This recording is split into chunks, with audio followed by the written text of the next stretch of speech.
ফিলিস্তিনের গাজায় দখলদার ইসরায়েলি সেনাদের বিরুদ্ধে বুক চিতিয়ে লড়াই করছে হামাসের আল কুদস ব্রিগেড। অত্যাধুনিক অস্ত্রে সজ্জিত ইসরায়েলি সেনাদের বিপক্ষে এসব যোদ্ধাদের গেরিলা কৌশলে যুদ্ধ গড়িয়েছে প্রায় 2 বছরে। অস্ত্রশস্ত্রে সজ্জিত ইসরায়েলি সেনাদের টানা 2 বছর যুদ্ধের ময়দানে গোল খাওয়ানোর বিষয়টি অনেককেই অবাক করেছে। হামাসের এসব যোদ্ধাদের অতর্কিত হামলা যেন গাজার রক্তক্ষয়ী আকাশে বজ্রপাতের মতো। নির্বিচ্ছিন্ন গোলাগুলির মধ্য দিয়েও তারা ছুড়ে দেয় প্রতিশোধের আগুন।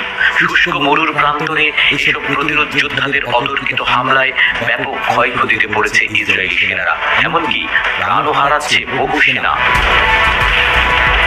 বুধবার গাজার আল শুজাইয়া এলাকার পূর্ব দিকে ইসরায়েলি দখলদার সেনা ও তাদের অস্ত্রবাহী গাড়ির একটি বহরকে লক্ষ্য করে হামলা চালিয়েছে আল কুদস ব্রিগেডের যোদ্ধারা। আল কুদস ব্রিগেডের এক ফিল্ড কমান্ডার জানিয়েছে এই তথ্য। ইসরায়েলি যানবাহনগুলোর উপর